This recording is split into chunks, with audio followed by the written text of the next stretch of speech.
queridos, nós temos ouvido falar, eu tenho certeza que todos vocês já ouviram falar, de um grande avivamento que está por acontecer.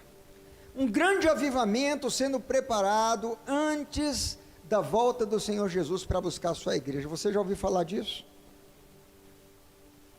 E eu fico perguntando, qual é a nossa postura diante dessa verdade? Será que a gente fica aí esperando,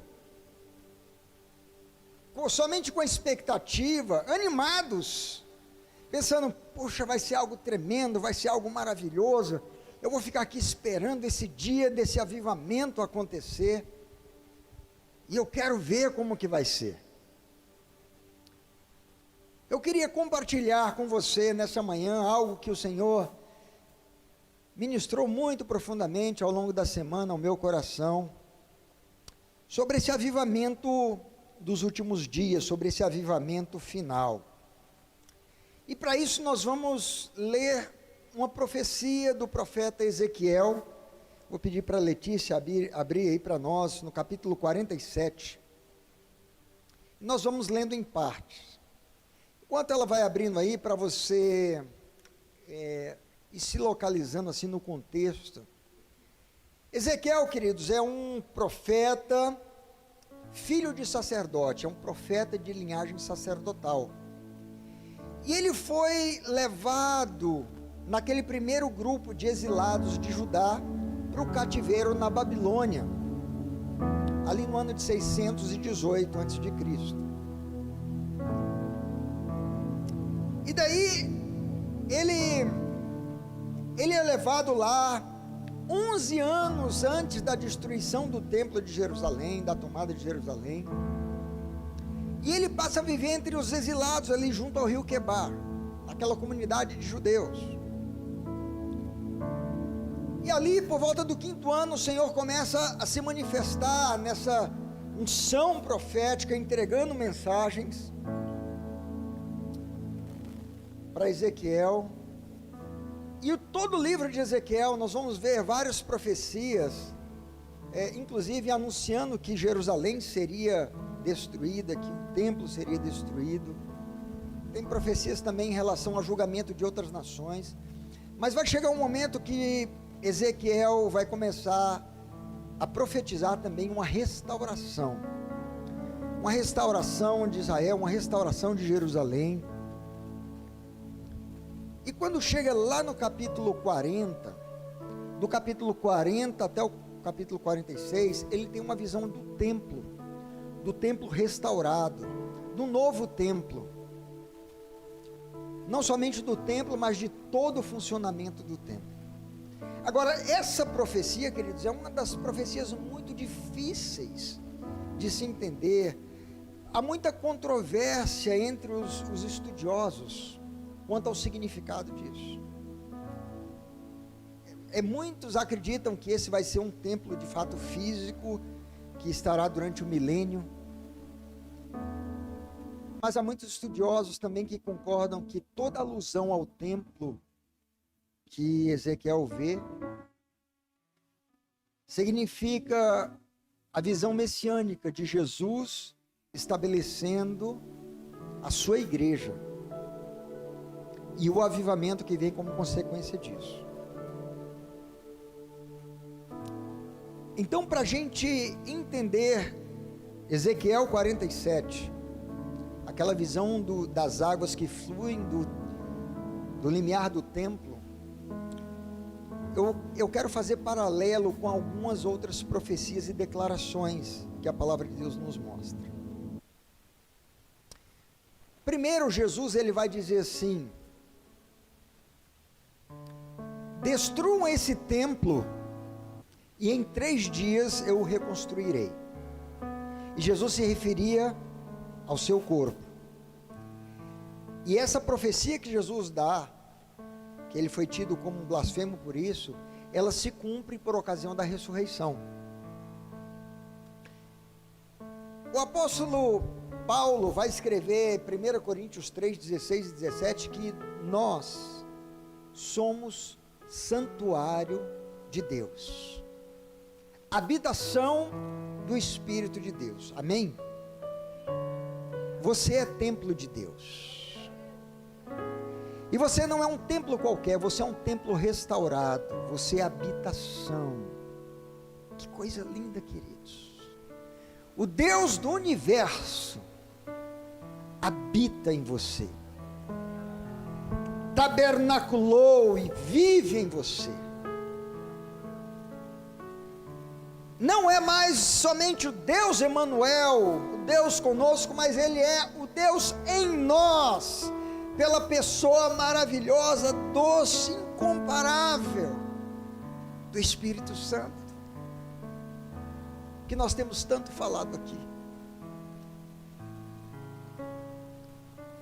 E aí Jesus, se referindo a essa pessoa maravilhosa do Espírito Santo, João capítulo 7, 38 e 39, ele diz assim: naquele grande dia, o Senhor declarou: todo aquele que tem sede, venha a mim e beba. Quem crê em mim, como diz a Escritura, do seu interior, o que vai acontecer? Do seu interior fluirão rios de água viva. Quem crê em mim? Quem aqui crê em Jesus? Então é sobre você que essa profecia está falando. Jesus falou que se você crer, do seu interior, desse templo, desse santuário, habitação do Espírito de Deus, fluirão o quê? Rios de água viva. E o versículo seguinte vai dizer: e disse isso a respeito do Espírito Santo, que haveria de receber os que nele crescem. Quantos já receberam o Espírito Santo? Então esse rio que flui, Jesus está dizendo, esse rio é uma alusão à pessoa do Espírito Santo, que quando está em nós, se move, e como rios de água viva, vai produzir um grande impacto na nossa vida e por onde nós passarmos. Amém? Bom, tendo dito isso como introdução, vamos para Ezequiel 47. E ali no livro de Ezequiel, capítulo 47, versos 1 a 6, vai dizer assim: veja, Ezequiel tinha visto todo o templo, e agora aquele ser angelical o leva e o coloca dentro do templo. E o profeta sacerdote Ezequiel, estando dentro do templo, ele começa a relatar: então aquele homem me conduziu de volta à entrada do templo, e vi água saindo de debaixo da soleira do templo e fluindo em direção ao oriente, a leste, porquanto a casa estava voltada para o oriente. A água descia de debaixo do lado sul do templo ao sul do altar.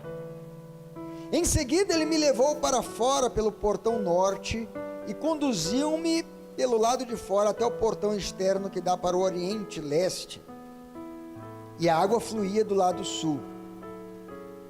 O homem deslocou-se para o lado oriental com uma corda de medir na mão, e enquanto se movia, totalizou 1000 côvados longos, isto é, 500 metros, e me fez passar pelas águas que batiam na altura do meu tornozelo. De novo mediu 500 metros, conduziu-me pela água que chegava ao joelho. Mediu então mais 500 metros e me levou pela água que batia na cintura. Ainda mediu mais 500 metros, mas agora era um rio que eu não conseguia atravessar, porque a água havia subido muito e já era tão profunda que só se podia atravessar a nado. Era um rio que não se podia vencer apenas caminhando. Então ele me indagou: observaste tudo isso, ó querido filho do homem? E transportou-me de volta à margem. Deixa eu fazer uma pausa aqui para explicar o desenho, a geografia dessa descrição aqui. Imagine esse púlpito aqui como sendo o templo que Ezequiel viu. e a face, a fachada desse templo sendo aqui, esse lado aqui que aponta para o oriente, para o leste. Aqui você tem a terra de Israel, de norte a sul. Imagina o norte, o sul, o leste lá e o oeste aqui. Então o templo estava, aí é que essa terra, ela é cortada de norte a sul por um rio que nasce lá no norte, no Monte Hermon, o rio Jordão. Ele vem, forma um reservatório de água, o Mar da Galileia, e segue até lá no sul, o extremo sul de Israel, onde está a Arabá, ou o Mar Salgado, ou o Mar Morto.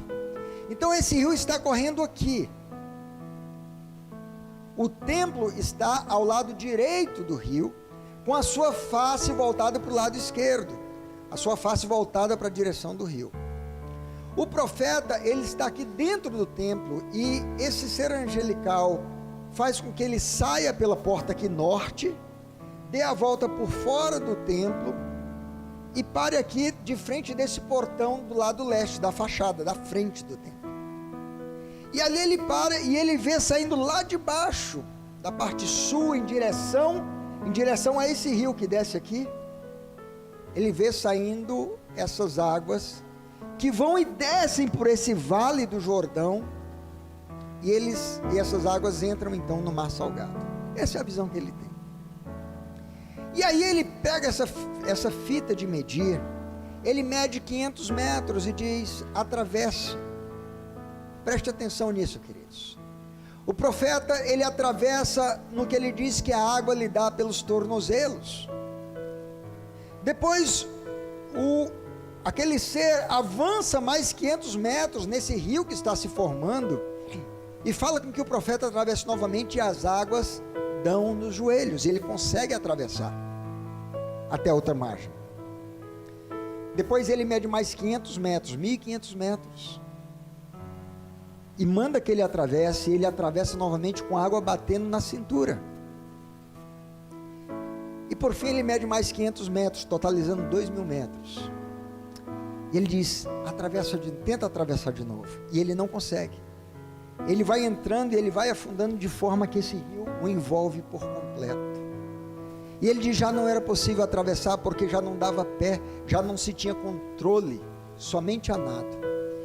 E quando isso acontece, quando ele é completamente imerso nesse rio, lembra o que Jesus falou? E isso disse ele acerca do Espírito Santo, que haveria de receber os que nele crescem. Do que Jesus falava? Dos rios de água viva que fluem do templo. Então esse rio que está saindo aqui, é esse avivamento que Ezequiel viu, que é o fluir, o mover do Espírito Santo. E o profeta vai nesses estágios, até que ele mergulha completamente envolvido. Veja o verso de número 7. Aquele ser o transporta de volta para a margem e diz: assim que cheguei, notei muitas árvores de cada lado do rio. Sabe o que me chama a atenção aqui, queridos? Que enquanto Ezequiel atravessava de um lado para o outro, enquanto uma parte dele estava fora desse rio do Espírito, estava fora desse Espírito, nada tinha mudado muita coisa. Mas quando ele é completamente mergulhado no rio, ele sai, ele tem uma visão diferente. Ele começa a observar e ver detalhes que não existiam antes. Eu quero dizer para você que quando você mergulhar no rio do Espírito, você vai sair diferente, queridos. A tua percepção do mundo espiritual, aquilo que você vai contemplar coisas que você não contemplava, que você não podia, porque não se pode contemplar a não ser que estejamos imersos no Espírito de Deus. Esse é o avivamento dos últimos dias que nós estamos sendo chamados, porque Ezequiel, ele não ficou ali de braços cruzados, olhando aquele rio lindo, cristalino, brotando do templo e ganhando, seguindo o seu curso e dizendo: que coisa linda e maravilhosa, eu vou ficar aqui apreciando. O chamado daquele ser divino era: Ezequiel, entra. entra até você ser tomado completamente, entra até você perder o controle. Eu creio que esse é o avivamento dos últimos dias, é o que está acontecendo nos nossos dias e vai se avolumar mais. Esse rio vai ficar mais largo, mais profundo, mais forte, mais vibrante. E eu e você somos chamados para mergulhar completamente, somos chamados para perder o controle e sermos levados pelo Espírito nesse rio de avivamento. Você crê nisso? E quando, queridos, a gente tem essa experiência, a gente começa a ter um nível de revelação diferente. E duas coisas me impactaram aqui sobre sobre essa nova percepção do profeta Ezequiel. Ele viu essas árvores de um lado e do outro, nós vamos falar mais sobre elas daqui a pouco, mas eu queria falar primeiro sobre o impacto dessas águas, desse rio do Espírito, desse fluir, desse avivamento que aconteceu. Então veja, aí no verso 8, ele vai começar a dizer que esse rio, ele saía ali da parte sul, ao sul do altar, e ele ia na direção leste, ao encontro do Vale do Jordão, ali do Rio Jordão, próximo à entrada ali do Mar Salgado. Preste atenção, a palavra diz, a visão que Ezequiel tem, Ezequiel, ele é levado para um monte muito alto, onde está o templo. E quando ele está nesse monte do templo, essas águas começam a brotar e correr. Veja, se está no monte, essas águas poderiam correr em outra direção, poderiam correr para o norte, para o sul, para o oeste, mas elas correm para o leste. Elas correm intencionalmente para o leste, vai dizer lá na direção da Arabá, na direção do Mar Salgado, versos 8 a 11, vamos ler, diz assim: ele me revelou, estas águas fluem para o leste na direção da região oriental, e descendo até Arabá, ao vale do Rio Jordão, chegando ao Mar Morto, e ao entrarem nas águas salgadas, estas se tornam doces e saudáveis. Por onde passar o rio haverá todo tipo de animais e peixes, porquanto essas águas límpidas fluem para lá e saneiam as águas salgadas, de modo que onde o rio passar tudo ganhará vida. Os pescadores estarão junto dele. Haverá lugar para estender as redes desde Engede, fonte do bode, até Englaim, fonte das bezerras. As pescarias serão fartas com peixes de várias espécies, como os pescados no mar Mediterrâneo. Então, queridos, aqui do verso 8 a 10, ele vai falar exatamente do impacto desse rio, a direção que ele vai. Agora preste atenção a algo. Muitas vezes que a Bíblia usa a palavra mar, mar é um símbolo de multidões, multidão de pessoas. Muitas vezes a Bíblia vai se referir às multidões como mar. E aqui diz que essas águas vão na direção de um mar, mas esse mar é um mar diferente, porque esse mar é um mar morto. Então, queridos, esse avivamento, esse rio, esse Espírito de Deus que flui do templo, que ele começa a correr numa direção intencional, e essa direção é na direção dos mortos, é na direção daqueles que precisam ser curados, que precisam ter vida. Isso aqui está falando de um movimento do Espírito de Deus nesses últimos dias, em direção aos perdidos, aos não alcançados, aos que estão sem Jesus. E à medida que essas águas vão tendo encontro com essa multidão de pessoas, essas pessoas vão sendo saradas espiritualmente, elas vão ganhando vida, porque por onde esse rio passar, tudo ganha vida. Aleluia! Mas deixa eu te contar uma coisa. Do lugar que esse rio sai, o Ezequiel, ele teve uma visão de uma divisão, uma nova divisão dos territórios de Israel por suas tribos. Então essa divisão ela é feita meio que paralela, de norte a sul, as faixas de terras paralelas. até que chega na faixa de Judá. E depois do território de Judá, o que seria o território de Benjamim, antes de Benjamim, ou seja, entre Judá e Benjamim, ele vê uma faixa de terra que é designado como um distrito sagrado.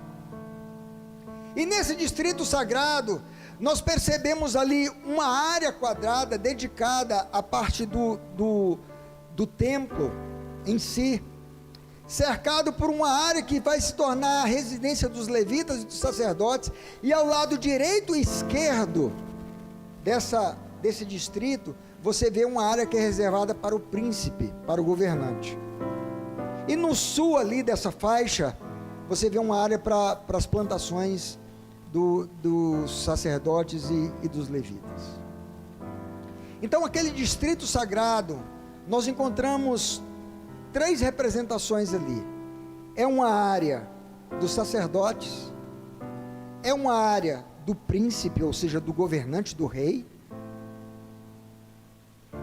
e é uma área aonde o profeta está, porque o profeta está bem ali no templo. Isso aqui, queridos, fala de um tempo em que a manifestação do Espírito se dava a essas 3 classes: os reis, os profetas e os sacerdotes. Eram aqueles que tinham a presença do Espírito sobre eles, enquanto eles ministravam, enquanto eles serviam. Quando Ezequiel tem essa visão, ele vê que esse rio, ele brota daquele distrito sagrado, mas ele extrapola as fronteiras, e ele começa a correr, e ele extrapola inclusive as fronteiras da nação de Israel, e ele entra na Arabá, no mar salgado que faz fronteira com muitas nações. E ali, quando ele encontra aquela multidão de mortos, ele vai dando vida. Esse Espírito começa a tocar em vidas, e aquilo que outrora era restrito a reis, sacerdotes e profetas, agora se cumpre o derramado Espírito que Joel viu, dizendo: e acontecerá naqueles dias, diz o Senhor, que derramarei do meu Espírito sobre toda a carne. O avivamento, queridos, é um extravasar, é um transbordar do Espírito de Deus, é um rio correndo que não se pode segurar, que não se pode represar, porque ninguém segura o agir do Espírito, ninguém detém o agir do Espírito, ninguém controla. Jesus falou: você ouve a sua voz, não sabe de onde ele vem, nem para onde ele vai. Assim é aquele que é nascido do Espírito.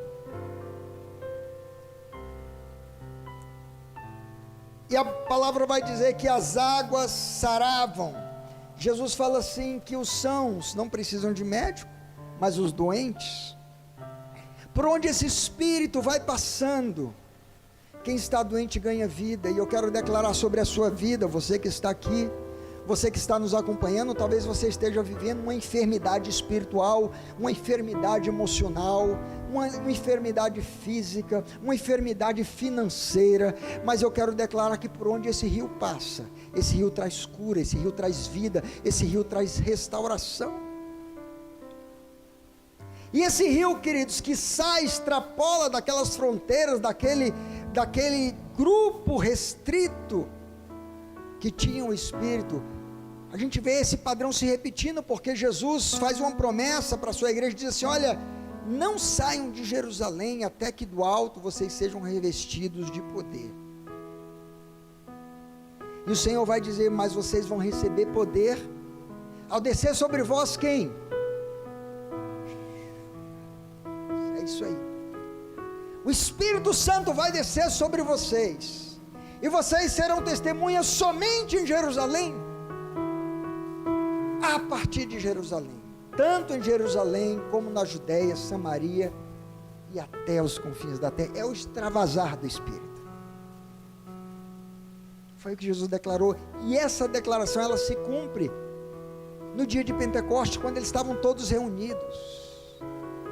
Eles estavam ali orando, buscando, adorando, e de repente veio do céu um vento, um som como de um vento impetuoso, encheu todo aquele lugar onde eles estavam reunidos. todos foram cheios do Espírito Santo. Eles viram distribuídas sobre ele línguas como que de fogo, e passaram a falar em outras línguas conforme o Espírito lhes concedia que falassem. Queridos, ali no Pentecostes o Ezequiel começa a ver, nessa visão aqui do rio de Deus, ele começa a ver o cumprimento daquilo que começa a acontecer em Pentecostes. Esse padrão ele se repete através da aliança abraâmica, porque o Senhor fala: em ti serão benditas todas as famílias. Não está circunspecto a Israel, não é só sobre Israel, não é só sobre os judeus. O Espírito ele vai extravasar para as nações, de forma que o apóstolo João chega naquele dia e ele tem uma visão que representantes de todos os povos, línguas e nações adoravam ao Cordeiro, porque houve o mover desse Espírito, esse avivamento. O verso 9 vai dizer que o rio por onde ele passa gera vida. E como que é a expressão dessa vida que é gerada? Ele vai dizer que começa a haver uma farta produção, né? Verso de número 9, veja aí comigo: por onde o rio passar haverá todo tipo de animais e peixes, porquanto essas águas límpidas fluem para lá e saneiam as águas salgadas, de forma que por onde o rio passar tudo ganhará vida. Então essa produção, queridos, essa multiplicação, esse aumento exponencial, essa fartura é resultado desse avivamento, desse fluir do Espírito de Deus, desse rio do Espírito de Deus que vai correndo. E o verso 10 vai dizer que desde En-Gedi até em Eglaim haverá lugar para estender as redes. En-Gedi até hoje, você pode ver lá em Israel onde que fica. Em Eglaim há uma discussão, mas vários estudiosos dizem que são dois extremos que demarcam uma fronteira. É como de um lado até o outro do Mar Salgado, como que diz que esse rio ele encontra as águas daquele mar que está morto, aquelas águas são sanadas e tudo ali ganha vida e tudo em redor é alcançado pela ação desse Espírito, pela ação desse rio de Deus. E sabe o que eu aprendo aqui com En-Gedi até Eglaim, querido? En-Gedi é aquele lugar para onde Davi fugiu de Saul, era um lugar deserto, habitado ali pelas cabras, era um lugar que não tinha produção, e por onde esse rio passar, queridos, até mesmo nos lugares mais desertos, talvez nos lugares mais hostis ao Evangelho, talvez naqueles campos mais difíceis de aceitação da palavra de Deus, campos considerados, né, não férteis para o Evangelho, com o mover, com o agir, com esse avivamento dos últimos dias, por onde esse rio chegar, as pessoas vão começar a responder, vai haver uma larga produção, vai haver um aumento exponencial, muitas vidas vão ser salvas, e ele via comunidades inteiras sendo formadas agora de pescadores, porque aqueles lugares não tinham atividade pesqueira, então, porque o mar era morto. Sabe o que me fala isso aqui, queridos? Que nesses últimos dias, o Senhor está levantando um exército de pescadores, à semelhança do que Ele fez com Pedro. Ele diz: Pedro, não temas, doravante serás pescadores de homens.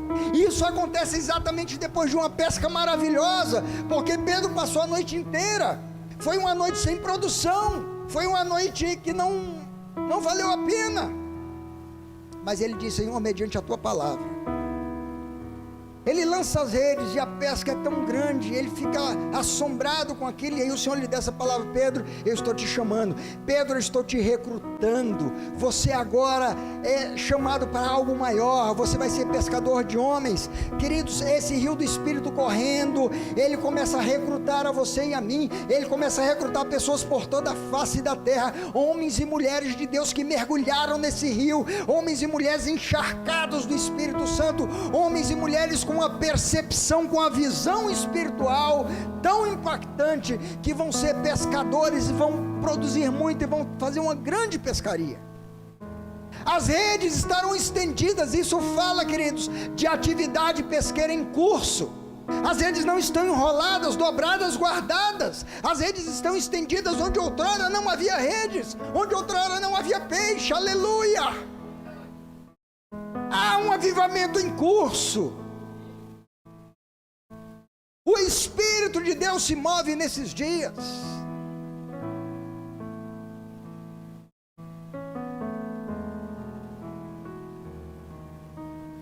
E aí ele vai dizer aqui: peixes de muitas espécies, em vasta quantidade.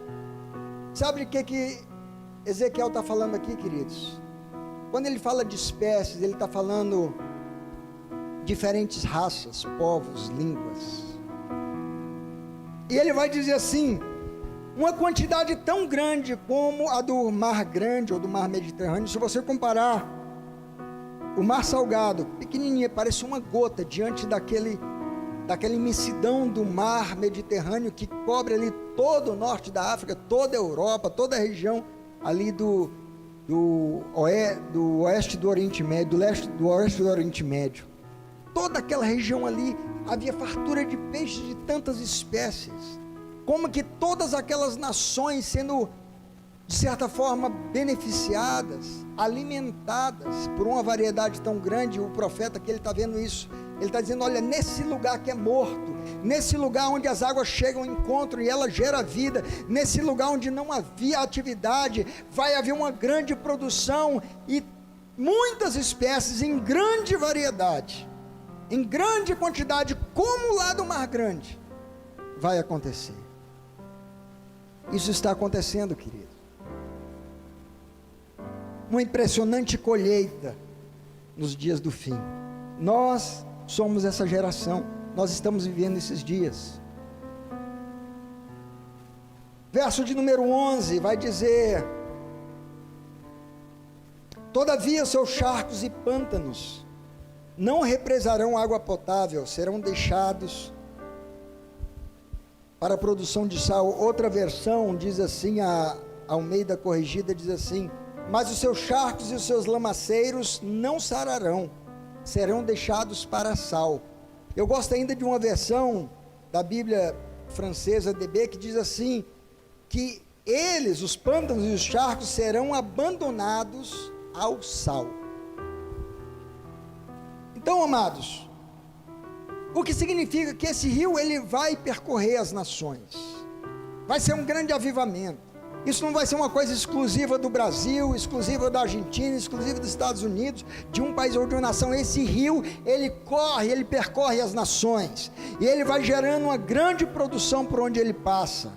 Mas vai dizer que haverá lugares como charcos e pântanos, que não serão sarados, porque nem todos vão receber essa mensagem, nem todos vão aceitar, nem todos vão mergulhar, nem todos vão querer. E esses lugares vão continuar sendo pantanosos, lamacentos. Você não ouve ninguém dizendo assim: que vontade de dar um mergulho naquele pântano, né?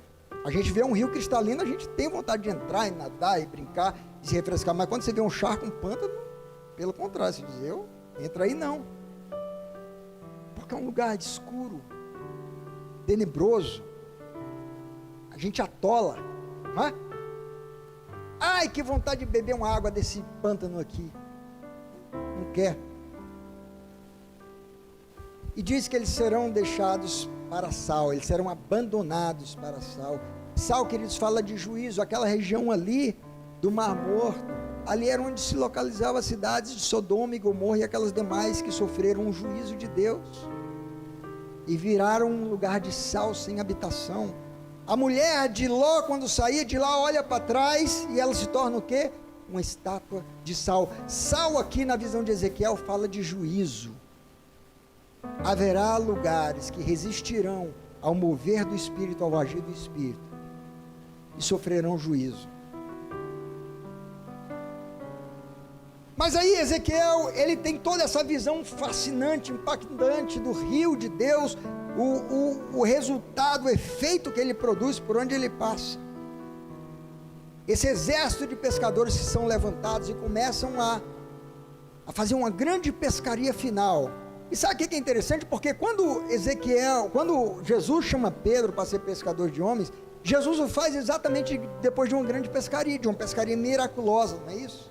Queridos, a pescaria dos últimos dias, esse avivamento, Vai ser algo assim tremendo, vai ser algo milagroso. E aí Pedro responde aquele chamado, ele começa a seguir Jesus, e no meio do caminho, Pedro acaba negando Jesus, e aquilo produz nele algo que o deixa tão triste, desapontado consigo mesmo, que ele desiste do chamado. Pedro abandona o ministério, Pedro não se considera digno de fazer mais parte daquele grupo de discípulos de Jesus, e Pedro finalmente abre a sua boca e declara: vou pescar, eu vou voltar para aquilo que eu fazia antes. Mas o Evangelho de João vai nos mostrar que Jesus vai chamar Pedro e restaurá-lo. Mas quando que Jesus faz isso? Depois de novamente uma grande pescaria. Jesus está na beira da praia e os discípulos estão pescando e não pegaram nada. E Jesus lá da praia grita e diz: vocês têm alguma coisa aí? Pescaram alguma coisa? Não. Então lance a rede desse lado. E eles lançam a rede. E a palavra de Deus diz que acontece uma pesca maravilhosa. Eles arrastam para a praia 153 grandes peixes. Mas sabe o que eles fazem? Eles deixam aqueles peixes lá e vão com Jesus. E aí Jesus ali já tem o pão, pede que traga um dos peixes e os serve, os abençoa. E aí ele chama Pedro no particular e diz: Pedro, você me ama. E ali naquela conversa, Jesus restaura Pedro e diz: Pedro, você pode ter desistido de você, mas eu não desisti de você. Porque o avivamento de Deus é o avivamento que sara, que cura, que restaura. Eu não sei onde é que você está na tua condição espiritual, eu não sei como que você está na tua caminhada, querido. Talvez você esteja desapontado, triste, frustrado com você. Mas há um Deus que te chama para um particular. Há um Deus que restaura você e que Ele restabelece você como um pescador de almas. E é interessante que depois que Pedro é restaurado, Jesus é assunto aos céus.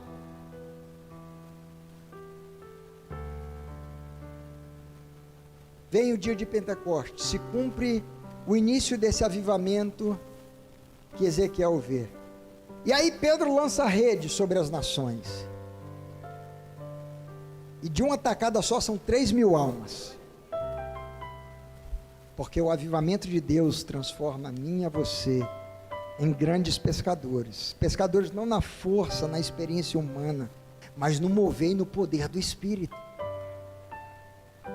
A produtividade, a multiplicação, o crescimento não é resultado da nossa capacidade humana, mas é do Espírito, desse rio que flui, que borbulha, que transborda de nós, que somos templo do Espírito.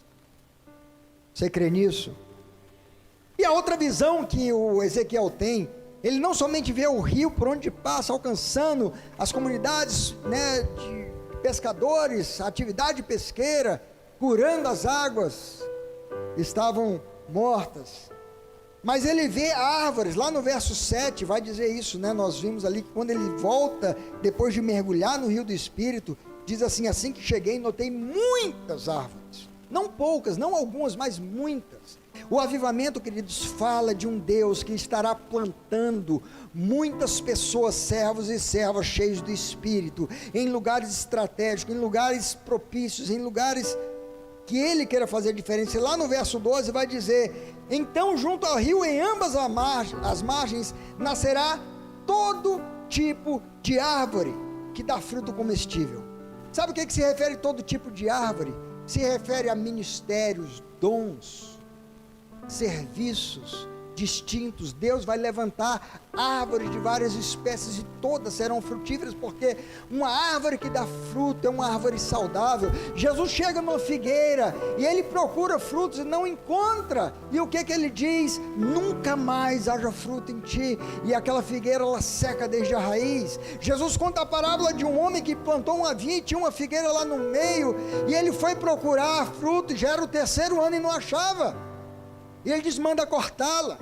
O Senhor fala que nós somos os ramos dessa videira, e Ele diz: todo ramo que estando em mim produz fruto, meu Pai limpa para que dê mais fruto ainda. Aquele que não produz fruto é cortado e lançado fora. Uma árvore frutífera, um ministério frutífero, é frutífero por causa do agir da presença do Espírito Santo de Deus fluindo, queridos. Aleluia. E é isso que Ezequiel vê, ele vê aquelas árvores, né, de todo tipo, que dá fruto comestível, e vai dizer assim, que a sua folha não murchará, nem o seu fruto apodrecerá. Eu gosto de fazer uma caminhada aqui numa lagoa que tem em Campo Largo, e eu passo por ali, especialmente nessa época do ano, que deveria ser o nosso inverno, né?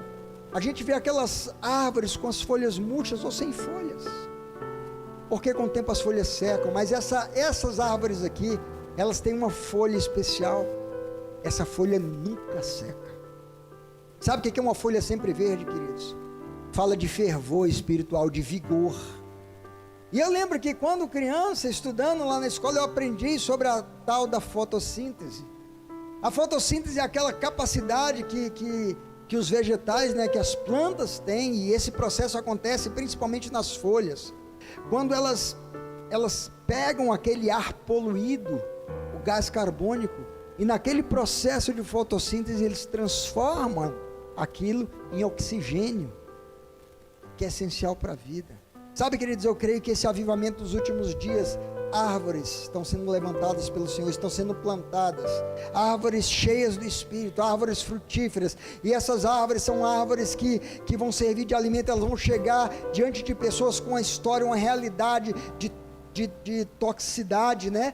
de envenenamento, de morte, e elas vão oferecer, elas vão ouvir aquelas histórias, e elas vão oferecer um oxigênio para a vida, elas vão restaurar e vão gerar vida. E diz que produzirão frutos todos os meses, nunca deixará de haver fruto. Sabe por quê, queridos? Porque o fruto é resultado da ação do Espírito. Esse é o fruto do Espírito que é produzido em nós. Nunca vai deixar de haver fruto, todos os meses haverá fruto e servirá de alimento. E aqui o próprio texto diz no verso 12, por que produz esse fruto? Porque a água que flui do santuário é purificadora e chega a elas. O que alimenta a seiva dessas árvores é uma água diferente. Não é um rio qualquer, não é a água do Jordão, não é a água que nasce no Monte Hermon, é a água que nasce no Espírito, é a água que vem do limiar do templo, é água que brota de um avivamento, é uma água que tem uma capacidade, que tem sais, que tem minerais espirituais que vão produzir na minha vida, na sua vida, esse fruto do Espírito. Aleluia! E diz, os seus frutos servirão de alimento e as suas folhas servirão de remédio. Falando ainda sobre esse oxigênio, né, eu fico pensando, quantas pessoas nós perdemos nesse tempo de pandemia, e pessoas que morriam literalmente asfixiadas por falta de oxigênio. Colocava-se aqueles aparelhos oxímetro para medir o nível de oxigênio que havia no sangue da pessoa, e cada vez uma saturação cada vez mais comprometida, né? A falta de oxigênio estrangula os órgãos internos. Nós precisamos de oxigênio para respirar e para ter vida. Aliás, queridos, espírito, tanto no hebraico como no grego, a palavra no hebraico, ruá, é a mesma palavra para significar sopro, ar. Quando diz que Deus soprou em Adão e ele se tornou em alma vivente, o verbo ali é ruá, é a mesma palavra para espírito. É o vento, é o sopro, é o fôlego, soprou nele o fôlego de vida. Queridos, o que nos dá vida é o Espírito. O avivamento é um mover de Deus que vai trazer fôlego, vai trazer vida. A palavra no grego é pneuma, é a mesma para vento, para sopro. E diz que os seus frutos servirão de alimento e as suas folhas de remédio. Eu creio numa geração de árvores plantadas junto a esse rio de Deus, árvores que acompanham. Por que é de uma margem na outra? Porque essas árvores elas vão acompanhando o fluxo do rio, a direção. Não é o rio que nos segue, não é o Espírito de Deus que segue a nossa orientação, a nossa direção. É nós que vamos sendo plantados aonde esse rio vai correndo, por onde ele quiser ir, tocando as nações. E à medida que nós somos plantados, somos essas árvores alimentadas por esse rio, que são produtivas, que servem de alimento, que ministram vida, saúde, oxigênio espiritual, que vai restaurando um exército, um grande exército. É um grande avivamento, querido. Agora, eu queria encerrar essa mensagem dizendo para vocês que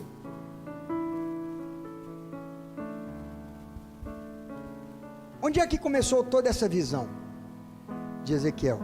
Ele está no templo. Preste atenção, porque isso é muito importante. O templo é uma representação do lugar de adoração. Quando se fala templo, se pensa em adoração. Ali Ezequiel tem a visão de um templo restaurado, em pleno funcionamento, com todo o ritual, todas as ofertas, a adoração em curso. E é ali que Ezequiel está. É interessante porque o Espírito não levou Ezequiel para o cume do Monte Hermon, talvez onde ele tivesse uma visão mais ampla de toda a terra. Ele leva para o monte do templo, ele leva para o monte da adoração, queridos, e é a partir de uma vida de adoração, de uma adoração perfeita, de verdadeiros adoradores que o Pai está buscando. É quando nós nos dedicamos, quando nós temos como estilo de vida a adoração perfeita, genuína, quando nós temos essa sede, essa busca pelo Senhor, essa vida de adoração, ela vai te levar para diante desse rio do Espírito que está correndo, e você vai poder mergulhar nesse rio.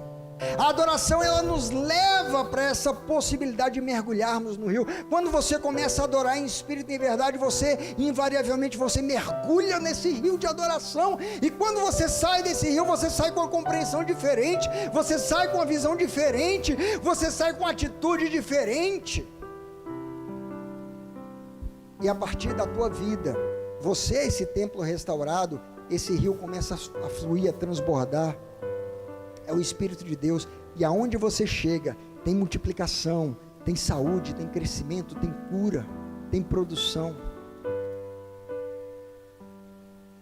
Eu queria encerrar essa mensagem, queridos, fazendo uma alusão a uma cronologia. Ezequiel viu o templo.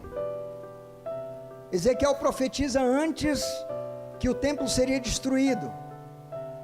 Depois ele tem uma visão do templo restabelecido, funcionando perfeito. Para mim, o que Ezequiel viu é a pessoa de Jesus. O templo foi destruído, Jesus foi crucificado, mas ao terceiro dia esse templo foi restabelecido, plenamente glorificado. E quando esse templo é restabelecido, a partir do restabelecimento da ressurreição de Jesus, há uma promessa: o rio do Espírito seria liberado.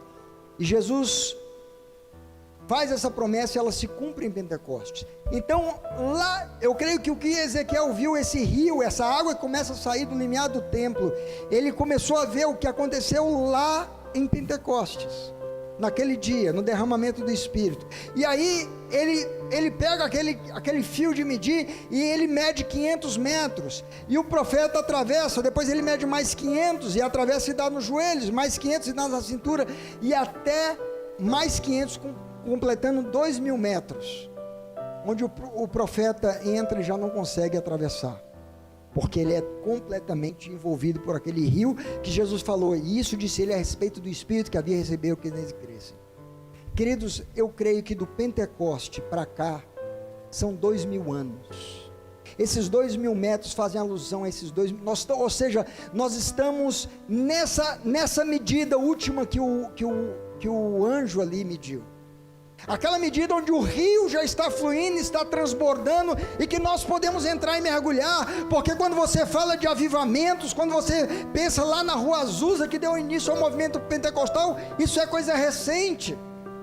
Começou o avivamento lá em Pentecostes, esse rio foi ganhando força e volume e tamanho, ele foi alcançando as nações, e desde então nunca parou de correr, e as nações estão sendo alcançadas, estão sendo saradas. Mas nós chegamos no momento nos 2.000 metros, e daqui para frente é mais, queridos, é um volume maior, nós vamos ver algo muito maior, onde a manifestação do Espírito de Deus, os dons, as maravilhas, o poder, os milagres vão acontecer, desde que nós mergulhemos nesse rio, a partir de uma vida de profunda adoração. Quantos creem nisso? Há uma sequência inteligente, queridos. Vida de adoração nos leva a mergulhar no rio do Espírito. Mergulhando no rio do Espírito, nós saímos com entendimento, com a revelação, e a nossa vida passa a ser uma vida produtiva, frutífera, porque é o Espírito de Deus produzindo em nós. E o resultado de tudo isso é o que acontece lá em João 15. O meu Pai é glorificado nisto, em que vocês deem muito fruto. Sabe, queridos, desculpa avançar um pouco o tempo. Eu trouxe essa palavra aqui porque nós sabemos desse grande avivamento, e nós não podemos nos permitir ficar como espectadores, ou como pessoas só esperançosas do dia que isso vai acontecer. Eu quero te dizer que isso já está acontecendo.